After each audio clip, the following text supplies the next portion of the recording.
সাহাবায়ে কেরামের ইতিহাস, তাবেঈদের ইতিহাস, তাবেঈনদের, সালফে সালেহিনের সমস্ত ইতিহাস টেনে দেখেন, দলীয় কোনো সামর্থ্যে, দলীয় কোনো সাফল্যে কিচ্ছু হয় নাই, সব হয়েছে ব্যক্তির মাধ্যমে। সুবহানাল্লাহ। রিজাল, ইসলামের জন্য রিজাল খুব গুরুত্বপূর্ণ, ব্যক্তিত্বের মাধ্যমে হয়েছে। দৈফ এখনো একজন আছে, চলে গেছে ইসমাইল হানিয়া রহিমাহুল্লাহ, চলে গেছে ইয়াহইয়া সিনওয়ার, কিন্তু দৈফ নামে একজন এখনো আছে, যার একটা অডিও রেকর্ড ফাঁস হইলে ইসরায়েল থরথর করে কাঁপে। একটা অডিও রেকর্ড, দৈফ কি বলতেছে, সুবহানাল্লাহ। ব্যক্তি আমাদের দরকার কি? রিজাল। এটা আমার কাছে ভালো লাগছে এবার 2024 সালে, সুবহানাল্লাহ, যে ঈমান তাজা হচ্ছে এবং যুবকেরা জালেমদের বিরুদ্ধে নিজেকে শাহাদাতের নজরানা পেশ করার জন্য তৈরি হয়ে গেছে। আলহামদুলিল্লাহ বল, এটা আমরা পাইছি। এই জন্য কোন জালেম এই ভূখণ্ডে এখন আর টাইম পাবে না ইনশাআল্লাহ। অনেক জুলুম করা গেছে, কিন্তু যে জাতি রুখে দাঁড়াতে শিখে যায়, যে জাতি জবাবদিহি করতে শিখে যায়, যে জাতি এটা কেন ওটা কেন বলতে শিখে যায়, সে জাতিকে রুখবার সাধ্য কারণে জবাবদিহি করতে হবে। নেতা খালি বন্ডামি করছে আর ধরবেন, এই তুমি না মুসলমান, তো তুমি শারদীয় দুর্গা উৎসবের শুভেচ্ছা কেমনে জানাইছো, ধরবেন এটা থাবা দিয়ে। যেই নেতা দিক, আল্লাহ মাফ করুক, বলে না আমিন। ধান্দাবাজি চলবে না, ইমান কুফর গুলায় ফেললে চলবে না। আল্লাহ বলতেছে আফাতুমিনুনা বিবাদিল কিতাব ওয়া তাকফুরুনা বিবাদ, তুমি কি এই কিতাবের কিছু অংশ মানলা, ওয়া তাকফুরুনা বিবাদ, আর কিছু অংশ অস্বীকার করলা? আমার কথা বুঝেন, কোন ব্যক্তি সম্পূর্ণ আমল করে না, ইসলামের যত আমল আছে সব করে না, কিন্তু স্বীকার করে, কোনো একদিন তওবা করলে তার গুনাহগুলো মাফ হইতে পারে, কিন্তু অস্বীকার করলে কি হবে না। যদি কোনো ব্যক্তি মনে করে যে 18-র নিচে মেয়ে বিয়ে দিলে এই বিয়ে জায়েজ হয় নাই, এই বিয়ে অবৈধ, এই বিয়ে করলে পুলিশ ধরায় দিতে হবে, তাইলে কিন্তু ঈমান চলে যাবে। আরে একটু ফতোয়াটা কঠিন হয়ে গেল না? ফতোয়া কঠিন হয়েছে না? জিহাদ করে না এই ব্যক্তি কাফের হবে না, কিন্তু যদি কোনো ব্যক্তি জিহাদকে অস্বীকার করে, যে ইসলামে কোনো জিহাদ, যুদ্ধ, এই মারামারি এই সেই নাই, তাইলে এই ব্যক্তি কাফের হয়ে যাবে। ইসলামের বিধানকে অস্বীকার করার সুযোগ নাই। আপনি একটু কম মানতে পারেন, মানার ক্ষেত্রে কমতি হইতে পারে, তাওবা করলে এটা কি হয়ে যাবে, মাপ। কিন্তু যদি বিশ্বাসের জায়গায় একাধিক বিয়া, হাই একটাই করে না আর একাধিক বিয়া, কিন্তু একাধিক বিয়েকে যদি কেউ অস্বীকার করে, কোনো মেয়ে হোক ছেলে হোক, আরে একাধিক বিয়ে আবার এটা কিরকম কথা, নাউজুবিল্লাহ, ঈমান থাকবে না। কিন্তু এটা আমার কথা নয়, বড় বড় সালাফদের কথা, বড় বড় সালাফদের কথা।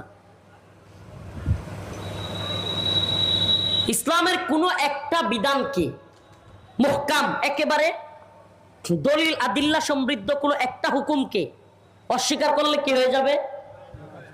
আমল না করা আর অস্বীকার করা এক জিনিস না। আপনি দুইটা বিয়ে করতে পারেন নাই, সামর্থ্য নাই, হুজুরদের সামর্থ্য আছে, করবে, প্রয়োজন আমরাও করলাম। যুবকরা আর একটা বিয়ে করে না, কি হয়েছে? নিজের পায়ে দাঁড়াইতে হবে। কবে দাঁড়াবে?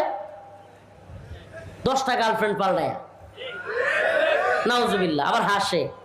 গুনাহকে সহজ করে দেওয়া, এটা শয়তানের সবচেয়ে বড় সফলতা।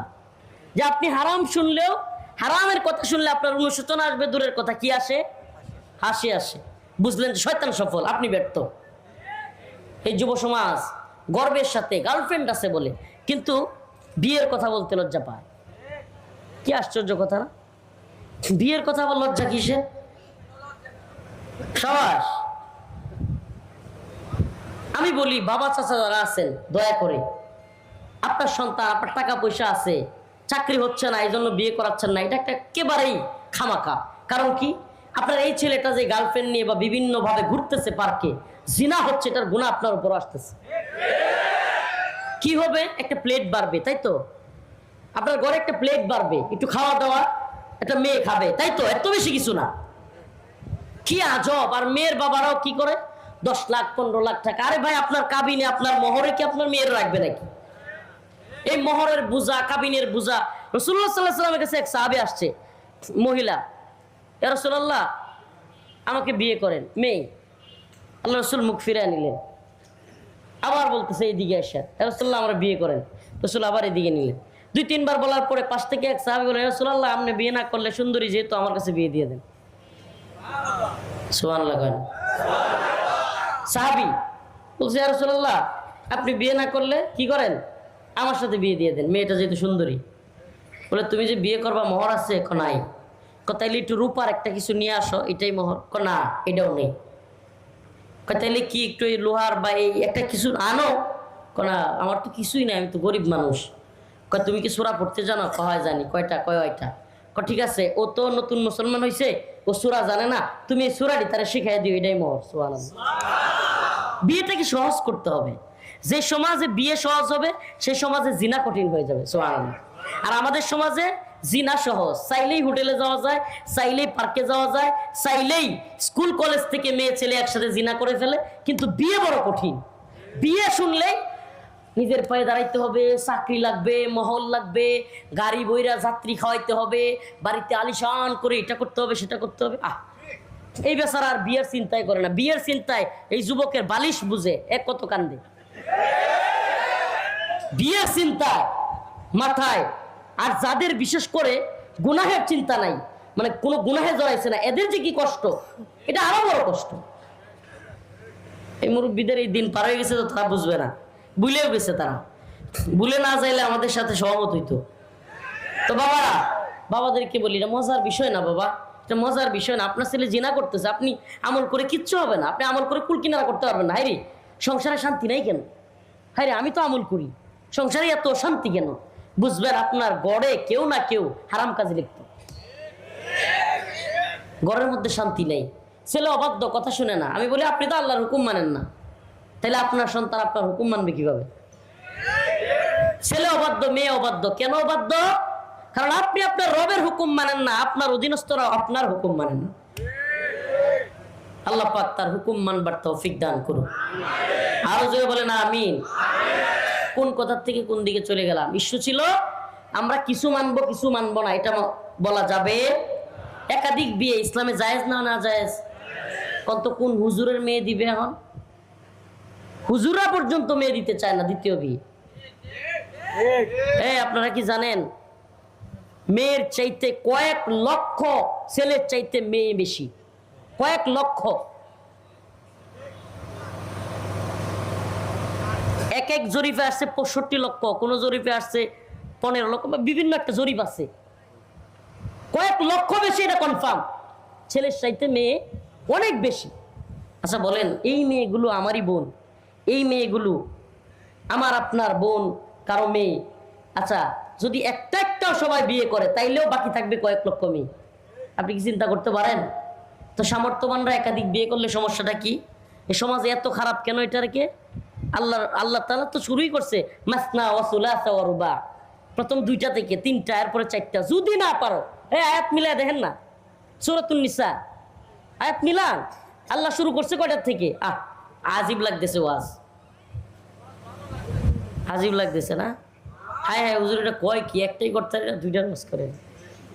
আরে ভাই করতে পারি বা না পারি, জিহাদ এখনো করি নাই, ইসলামের জন্য এখনো অস্ত্র হাতে নেই নাই, কিন্তু ভারত আক্রমণ করলে হাতে নিব তো নাকি? তো এটার তামান্না রাখতে তো সমস্যা নাই। বিয়ে এখনো করি নাই, কিন্তু সুন্নাহ যেহেতু আছে চাইলে 2টাও করতে পারি।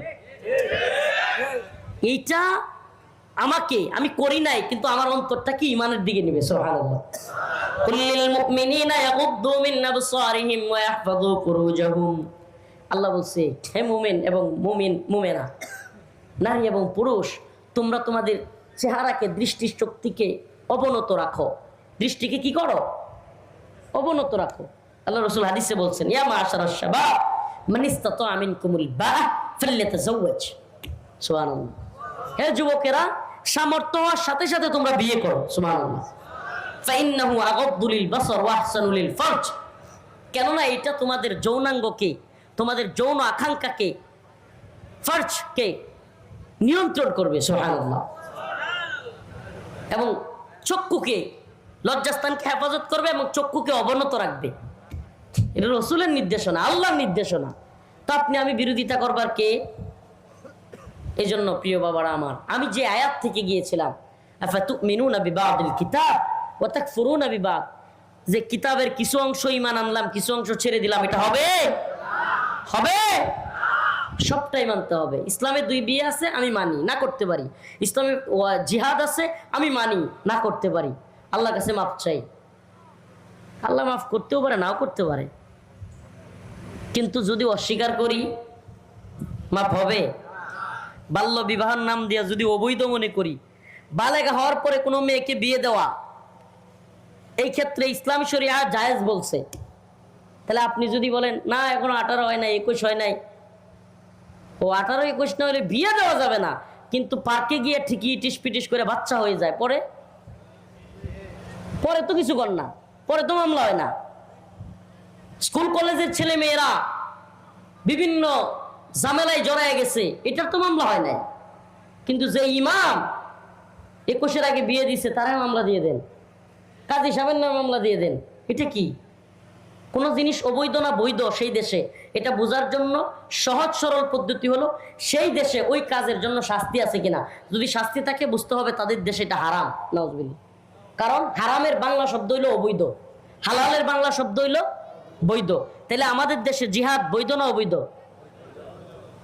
মদ মদ বৈধ মিয়া? বৈধ, বুঝতেছে না? দেশে বৈধ, কোরআনে অবৈধ। দেশে যদি বৈধ নাই থাকতো পূজার মধ্যে মদ খাইতে পারতো? দেশে যদি বৈধ নাই হইতো মদের ভাত থাকতো? সুদ বৈধ না অবৈধ? কোরআনে অবৈধ, কিন্তু দেশে এটা সাহস এরা কেমনে পায় আল্লাহ জানে। আমি মাঝে মাঝে চিন্তা করি, আয় হ্যাঁ, এই মানুষগুলো আল্লাহর সাথে যুদ্ধ শুরু করে দিচ্ছে, রাষ্ট্রীয়ভাবে আল্লাহর বিধানগুলোকে এইভাবে পাল্টায় দিচ্ছে, এদের ইমানের কি হবে? এদের ইমানের কি হবে? যারা আল্লাহর বিধানগুলোকে রাষ্ট্রীয়ভাবে পাল্টাচ্ছে এদের ইমানের কি হবে? ইয়া আইয়ুহান নাস দুরিবা মাসালুন ফাসতামিউ লাহ ইন্নাল্লাযীনা তাদউনা মিন দুনিল্লাহ লা ইয়াখলুকু যুবাবান ওয়ালাউ ইজতামাউ লাহ ওয়া ইন ইয়াসলুবহুমুদ যুবাবু শাইআন লা ইস্তানকিদুহু মিন দুআফাত তালিব ওয়াল মাতলুব। হে মানুষেরা, জেনে রাখো, শুনে রাখো, মনোযোগ দিয়ে শুনো। আল্লাহ রাব্বুল আলামিন বলেন, দুরিবা মাসালুন ফাসতামিউ লাহ ইন্নাল্লাযীনা তাদউনা মিন দুনিল্লাহ, আল্লাহকে বাদ দিয়ে যাদেরকে ডাকো, লা ইয়াখলুকু যুবাবা, এরা একটা মশা মাছিও বানাতে পারবে না। ওয়া ইয়াসলুবহুমুদ যুবাবু শাইআ, আর যদি এই মশা মাছি তাদের সামনে থেকে কিছু নিয়ে আসে, লা ইস্তানকিদুহু মিন, এরা সেটাকে রক্ষাও করতে পারবে না। দুআফাত তালিব ওয়াল মাতলুব, যে চায় এবং যার কাছে চায় এরা কতই না দুর্বল। আল্লাহ নিজে কইতেছে, যে চায় এবং যার কাছে চায় তারা দুইজন কতই না দুর্বল। সুবহানাল্লাহ। তাইলে আল্লাহকে মানবো, বিশ্বাস করব পরিপূর্ণ নাকি আংশিক?